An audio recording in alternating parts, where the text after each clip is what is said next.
कैसे हैं आप लोग। Welcome to my another lecture. और आज हम लोग लेक्चर नंबर 6 पढ़ेंगे, जो कि नीट के रिगार्डिंग बहुत बेहतर है चैप्टर होने वाला है, लेक्चर होने वाला है आज का ये, जो 2026 के लिए है। चलिए शुरू करते हैं। जैव झिल्लियां या कोशिका झिल्लियां। ठीक है। जैव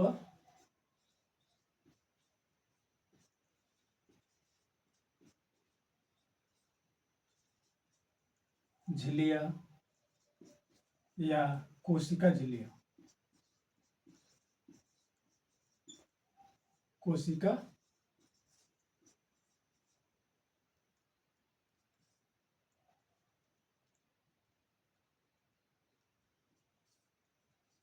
कोशिका झिल्लियां। जैव झिल्लियां या कोशिका झिल्लियां। हम देखते हैं पहले कोशिका का विस्तृत अध्ययन कब हुआ था। तो कोशिका संरचना का विस्तृत अध्ययन 1950 में हुआ। क्यों? उसमें इलेक्ट्रॉन सूक्ष्मदर्शी के खोज के बाद कोशिका का विस्तृत अध्ययन हो सका। ठीक है ना। तो कोशिका, इसका विस्तृत संरचना का अध्ययन, कोशिका का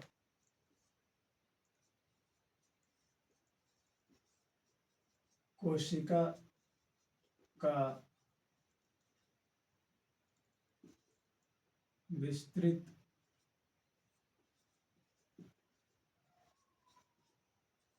संरचना का अध्ययन जो है 1950 में इलेक्ट्रॉन सूक्ष्मदर्शी के खोज के बाद हुआ।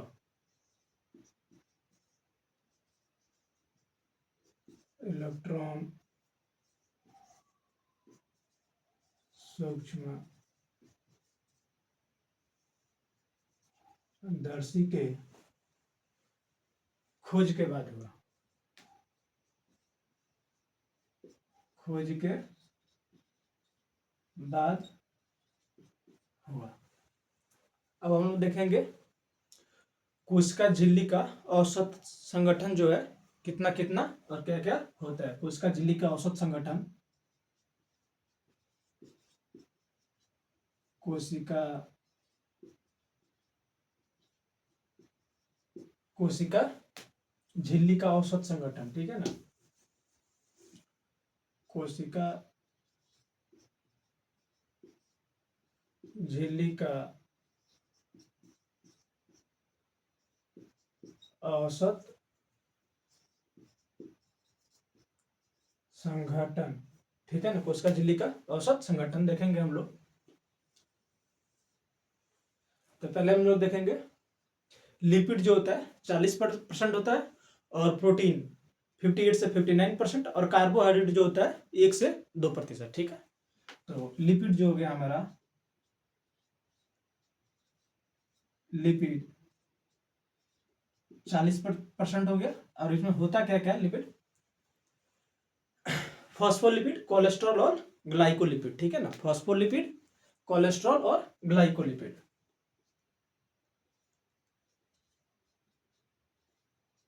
Phospholipid,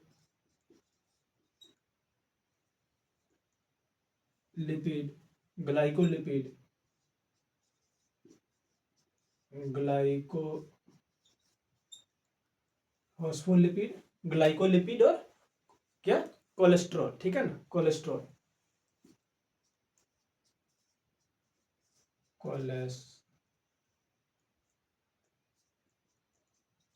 cholesterol. उसके बाद क्या है? लिपिड के बाद प्रोटीन जो होता है 58 से 59% होता है। ठीक है ना। प्रोटीन जो होता है, प्रोटीन 58 टू 59% होता है। और इसमें क्या होता है? आर्जिनिन, लाइसिन अधिक मात्रा में पाया जाता है। ठीक है ना। आर्जिनिन और लाइसिन, आर्जिनिन और लाइसिन जो होता है, क्या होता है? अधिक मात्रा में पाया जाता है। क्या? अधिक मात्रा में, अधिक मात्रा में पाया अर्जिनिन और लाइसिन जो होता है अधिक मात्रा में पाया जाता है। और जो लिपिड और प्रोटीन होता है, क्या होता है, लिपिड और प्रोटीन किसकी बनी होती है, तो मेम्ब्रेन की, लिपिड और प्रोटीन जो होता है क्या होता है, मेम्ब्रेन बना होता है, ठीक है ना।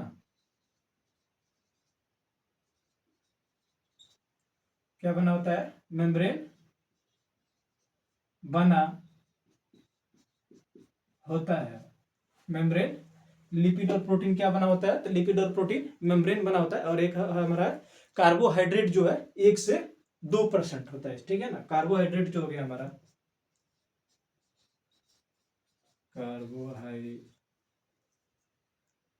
कार्बोहाइड्रेट जो हो गया हमारा 1 से 2%। और ये जो परसेंटेज है सभी कोशिकाओं एवं कोशिकांगों में अलग अलग होता है, ठीक है ना। सभी, ये अनुपात जो है सभी कोशिकाओं और कोशिकांगों में अलग अलग होता है। ये अनुपात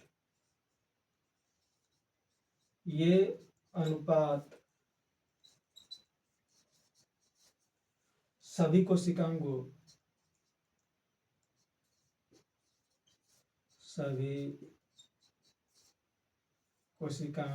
एवं कोशिकाओं में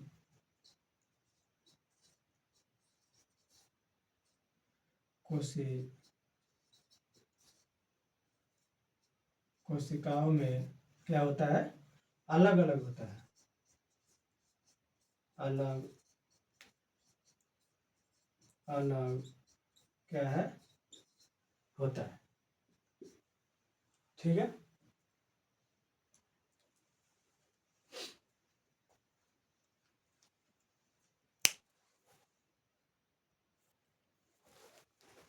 ये देखते हैं कोशिका झिल्ली में क्या क्या पाया जाता है। तो कोशिका झिल्ली में लिपिड, प्रोटीन और कार्बोहाइड्रेट पाया जाता है, ठीक है। कोशिका झिल्ली में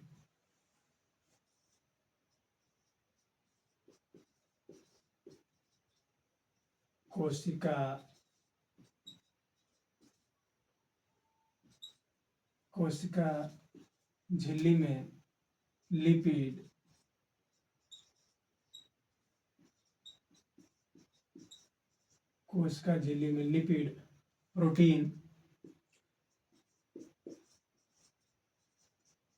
कार्बोहाइड्रेट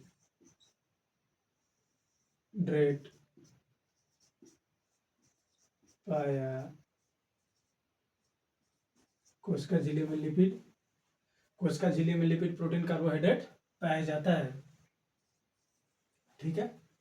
मनुष्य की रुधिराणु यानी कि इरिथ्रोसाइटस का झिल्ली में लगभग जो प्रोटीन होता है 52% और लिपिड कितना 40% मिलता है, ठीक है ना।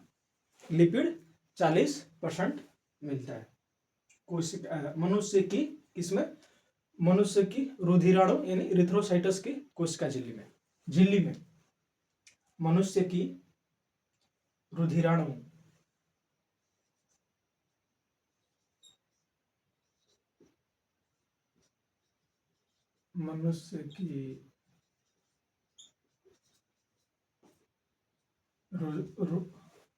रुधिराणु और इरिथ्रोसाइटस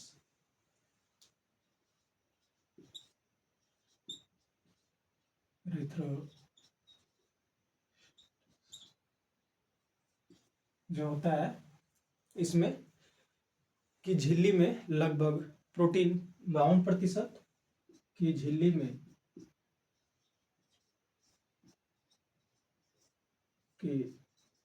झिल्ली में लगभग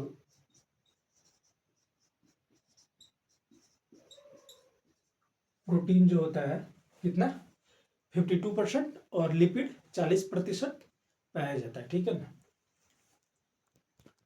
प्रोटीन 52% और लिपिड जो होता है 40% होता है। लिपिड 40% मिलता है, होता है, ठीक है ना। अब उसके बाद देखेंगे हम लोग बायो मेम्ब्रेन की संरचना, ठीक है ना। मिलता है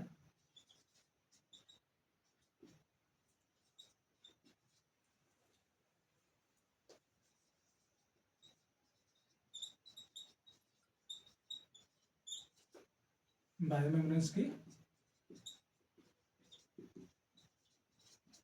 संरचना।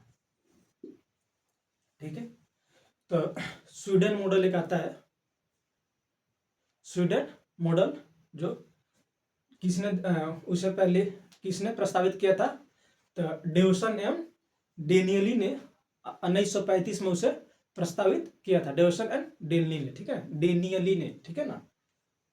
सैंडविच मॉडल किसने, कौन मॉडल, सैंडविच,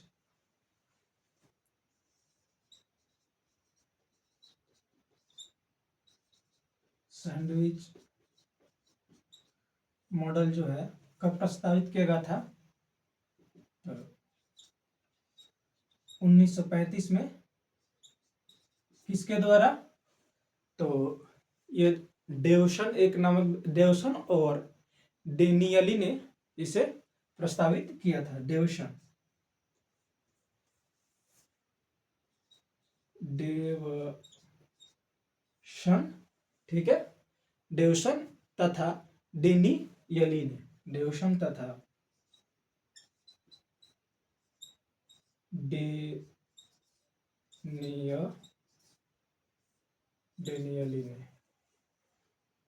डेनियली ने क्या क्या प्रस्तावित किया था, कब, तो 1935 में।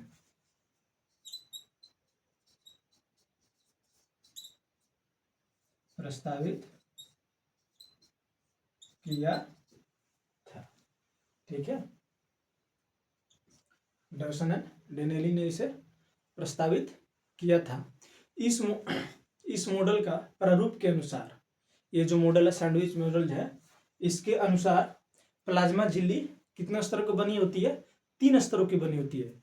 सैंडविच मॉडल के अनुसार जो है प्लाज्मा झिल्ली जो है 3 स्तरों की बनी होती है। इसमें प्रोटीन जो होता है 2 स्तरों के मध्य, प्रोटीन 2 स्तरों के मध्य एम्फीपैथिक लिपिड द्विस्तरीय सैंडविच समान क्या होता है, बीच में होता है, ठीक है ना। इसके अनुसार, सैंडविच मॉडल के अनुसार प्लाज्मा झिल्ली क्या होती है, 3 स्तरों की बनी होती है, सैंडविच मॉडल के अनुसार, यानी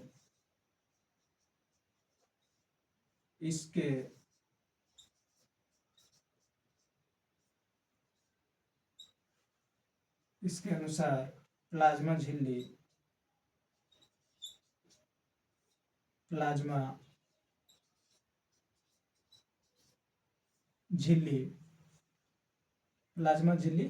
कितने स्तरों की बनी होती है, 3 स्तरों की बनी, 3 स्तरों की क्या होती है, 3 स्तरों की बनी होती है।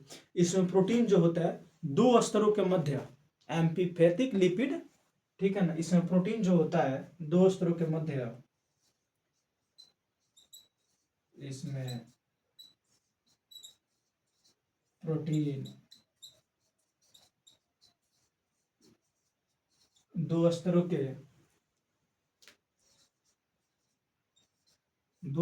के मध्य एम्फीपैथिक, ठीक है ना, एम्फीपैथिक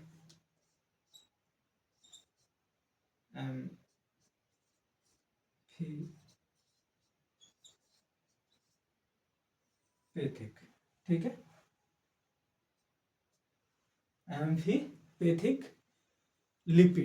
एम्फीपैथिक लिपिड द्विस्तरीय द्विआण्विक स्तर, सैंडविच मॉडल समान होता है, ठीक है, लिपिड जो है द्विआण्विक स्तर सैंडविच मॉडल समान होता है, द्वि एम्फीपैथिक, एम्फीपैथिक क्या होता है, तो ये एक लिपिड है, एम्फीपैथिक लिपिड द्विआण्विक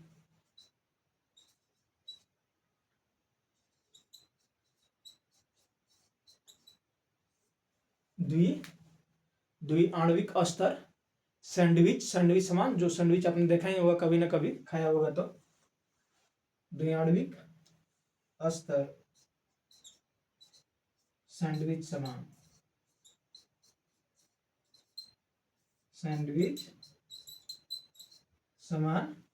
क्या है, सैंडविच समान ये होता है,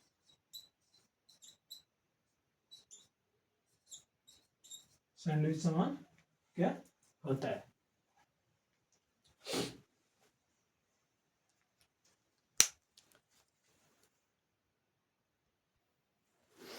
तो सैंडविच मॉडल के अनुसार प्रोटीन की कुल मोटाई कितनी होती है? तो सैंडविच मॉडल के अनुसार प्रोटीन की कुल मोटाई 75 एंगस्ट्रॉन होती है, ठीक है ना।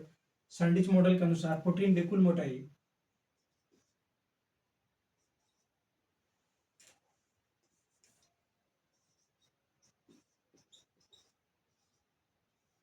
प्रोटीन की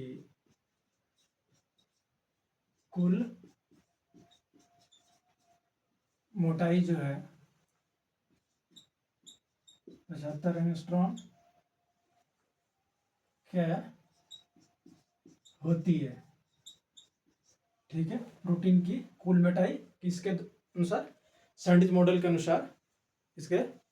और प्रत्येक स्तर सैंडविच मॉडल के अनुसार प्रत्येक स्तर 20 एंगस्ट्रॉन एवं फॉस्फोलिपिड का द्वि स्तर 35 एंगस्ट्रॉन का होता है, ठीक है ना। प्रत्येक स्तर सैंडविच मॉडल के अनुसार प्रत्येक स्तर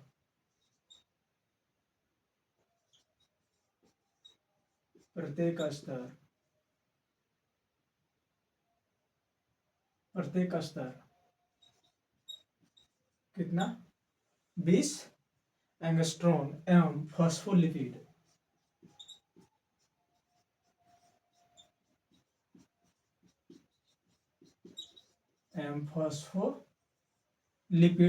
कितना? फॉस्फोलिपिड का द्वि स्तर जो होता है 35 एंगस्ट्रॉन का होता है। फॉस्फोलिपिड का द्वि स्तर 35 एंगस्ट्रॉन 35 एंगस्ट्रॉन क्या होता है। फॉस्फोलिपिड को एम्फीपैथिक भी कहा जाता है। फॉस्फोलिपिड अणु को क्या कहते हैं हम लोग? फॉस्फोलिपिड अणु को हम लोग एम्फीपैथिक अणु भी कहते हैं, जो दो प्रकार के दो भागों में होते हैं, एक जल स्नेही और एक जल विरोधी। जल स्नेही सिरा और जल विरोधी सिरा, ठीक है ना। तो देखते हैं फॉस्फोलिपिड अणु को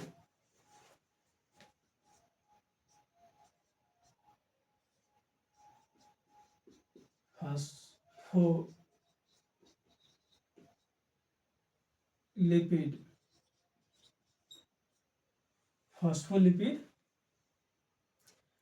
अणु को एम्फीपैथिक भी कहा जाता है। फॉस्फोलिपिड अणु को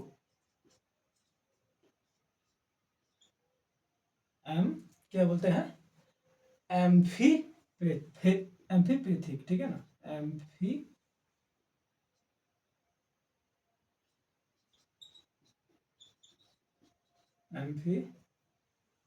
एम्फीपैथिक कहा जाता है, जो दो प्रकार के भाग होते हैं। एम्फीपैथिक भी कहा जाता है, जो दो प्रकार के भाग क्या है?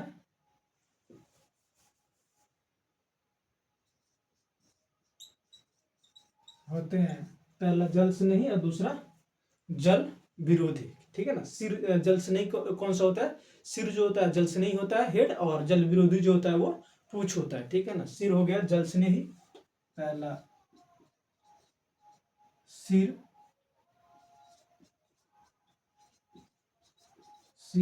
जल स्नेही, और पूंछ जो हो गया जल विरोधी।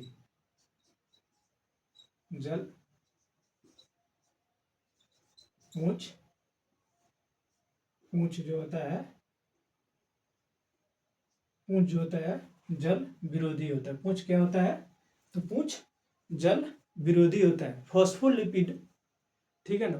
पूंछ क्या होता है? जल विरोधी। फॉस्फोलिपिड का जल स्नेही जो होता है प्रोटीन स्तर से हाइड्रोजन वो आयनिक बंधों के द्वारा जुड़ा होता है, ठीक है ना। फॉस्फोलिपिड का जो जल स्नेही सिर होता है, फॉस्फोलिपिड का जो जल स्नेही सिर जो होता है ये किससे जुड़ा होता है? तो जल स्नेही शिर प्रोटीन स्तर से हाइड्रोजन व आयनिक बंधों द्वारा जुड़ा होता है। तो लिख लेते हैं,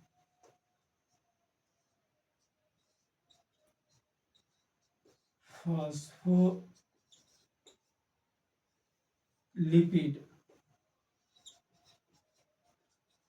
अणु का कौन? जल स्नेही सिर, ठीक है ना, या सिर्फ जल स्नेही सिर, जल स्नेही सिर जो है किससे जुड़ा होता है? तो प्रोटीन स्तर से हाइड्रोजन व आयनिक बंधों द्वारा, प्रोटीन स्तर से, प्रोटीन लेयर से,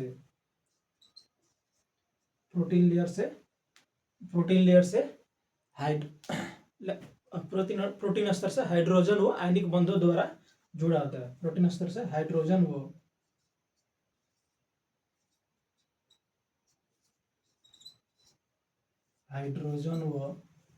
हाइड्रोजन व किससे? हाइड्रोजन व आयनिक बंधों द्वारा जुड़ा होता है। हाइड्रोजन व आयनिक बंधों द्वारा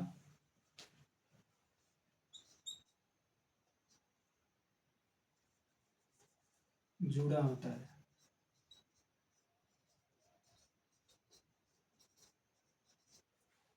आयनिक बंधों द्वारा जुड़ा था। फॉस्फोलिपिड का जो जल विरोधी यानी कि जो पुच्छ सिरा है, एक दूसरे से वांडरवाल बल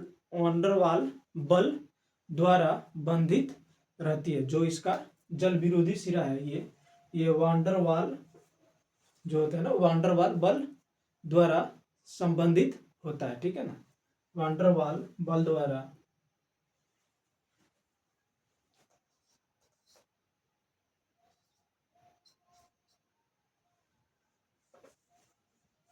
फॉस्फोलिपिड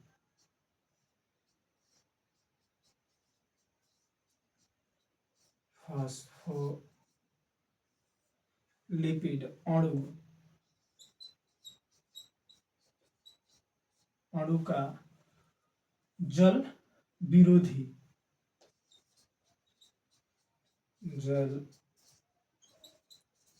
विरोधी मतलब पुच्छ वाला भाग जो होता है, टेल पुच्छ जो होता है,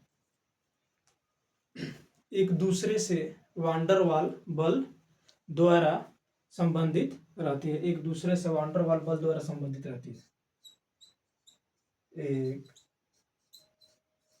दूसरे से वांडरवाल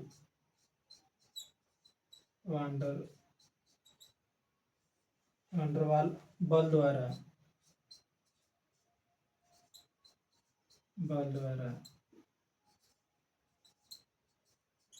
संबंधित